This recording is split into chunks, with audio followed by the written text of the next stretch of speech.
So MVP, this is again courtesy of Mark Medina. Where does Mark work? Where's he work? Do we know? He is in L.A. Hold on, I'll have to. This was for NBA.com. Okay, for NBA.com.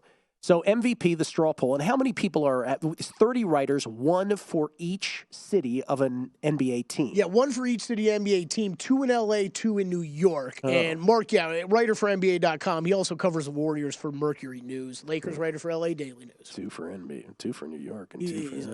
He's a little all over the place in California. Luka Doncic is your winner for MVP, but look how closely Nikola Jokic ends up. 43% for Luka Doncic, 40% for Nikola Jokic, which would be a three-peat, correct? Yeah. I mean, the most surprising to me on that, I guess, is how much further down Giannis and Tatum is way are. Down. I mean, both of them. Tatum had such a great beginning of the year. If you look at the odds, it's Luka plus 275, Nikola Jokic plus 300. So, yeah, they're right. But look at there's not a huge separation then when Giannis plus 350, Tatum plus 400. And it also highlights, and you were saying this off air as well, this notion of better fatigue where it comes to Nikola Jokic may not be a thing at all. We always talk about that in different sports, but the NBA and Jokic the past couple of years has been a great example. I think this was maybe one, if this wasn't the most surprising, it was the second most surprising of the results of seeing these was Jokic, how high in the MVP were. Clearly these voters are not tired yet. Can I get my voice back before you throw me under the bus with a voice now? Jeez. I really hit a left a mark. It's okay, man. I think you're doing okay for yourself. Oh, I've done all right. Okay, here's the next one. That was MVP. So, again, curious.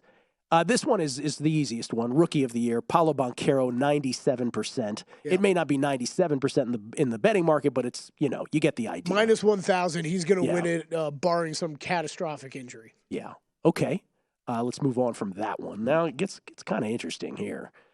This one is the Defensive Player of the Year. So the straw poll from Mark Medina at NBA.com. Brook Lopez, 37%. Jaren Jackson Jr., 27%. Jarrett Allen, 10%. Now, this one's interesting to me because is this one where I read this as the voters. This is where I read this as the betting market is ahead of the voters in this, and the voters will come around eventually. And this is where Jaren Jackson is a favorite right now, minus 130. Brook Lopez plus 400. But if you went back, I mean, I think it was 10 days ago, Gil, maybe less, where Lopez was the favorite in this market. Mm-hmm. So we've seen movement, a lot of movement in this market. Nick Claxton's flown up it too. By the way, JVT alluded to this yesterday, and I didn't really seize on it because the end of the show. But when you watch Brooklyn Nets games, Nick Claxton is everywhere. He's everywhere. He's awesome. This is so tough. I've had this Claxton conversation a couple times this year. He's amazing. He's great. You're absolutely right, right? He jumps out of the screen at you. But how much of that is because he's like the only big man on Brooklyn, and and he's athletic as hell, right? But he kind of draws all those assignments. It's a nice situation to be in, that's for sure. Yes, yeah. If you are a shot blocker like him, it's a nice situation to be in because no one's pressing you for playing time. Would you bet Brook Lopez at 4-1 is the question? No, because that's where I think the betting market is ahead of the voters on this one. I think the voters will catch up to that. All right, we got 3 more here. Let's go to Sixth Man of the Year. Sixth Man of the Year. This is interesting because you've got bets here. Jordan Poole in the straw poll. Jordan Poole in the straw poll, 33%. Malcolm Brogdon, 23%. Benedict Mathurin, 13%. Christian Wood, 13%. Jordan Poole, 33%. The betting market on this now, and again, shop around. Not every place will have these. This one is the most shocking. So the betting favorite in this market right now is Russell Westbrook. Not even coming up on the grid here. Not even listed. Now, he was one of like the next chunk where Mark wrote down, hey, the others that got votes, right? But it's probably only 1 or 2 votes. He was in that group. But he is minus 140 to win this award right now. I mean, that is incredible for seeing how the voters see this market and what the sportsbook view this market. What's Jordan Poole's number? Jordan Poole is 5-1. Give me that. I think it's a good bet. Give me that right now. I think it's a good bet. You have Steph Curry returned last night. Yep. Look, I think there's some concerns where I love Christian Wood. I actually made a 100-1 bet on him last week. I know JVT did as well. He's out there in the market. The one you got to be careful. Like he's 100-1 right now at DraftKings still.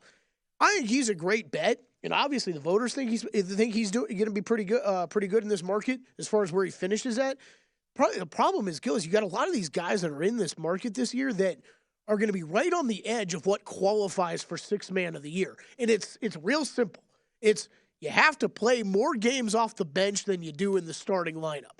But Christian Wood's a guy who's been playing in the starting lineup for Dallas for a while now. It was coming off the bench. You don't really know if he's going to qualify. We talked about this too when we were talking about this market 2 months ago. This was my concern on Westbrook ever betting. It was if he got traded or something like that. All those rumors were flying around. Would he be starting? He wouldn't even apply. He wouldn't even qualify for this market. Yeah. So I think it's tough. But I think, Norman Powell's 10-1. I like seeing that because I've got a bet on him from preseason. I think Jordan Poole and Malcolm Brogdon right now are both good bets in this market. But I think Jordan Poole 5-1. There's no reason not to bet him. If you watched that Warriors game last night, he needs to be taking as many shots as possible. Yes, he does. They're hurting on scoring. This might be the most fascinating of all of them, though. Most improved player. Now, remember, the NFL has comeback player of the year. NBA has most improved. Straw poll, Lauri Markkanen of the Utah Jazz is 53%. Shai Gilgeous-Alexander, no relation, 33%. Halliburton and Simons, 7% each. So there's no question to me that Lauri Markkanen is the most improved player.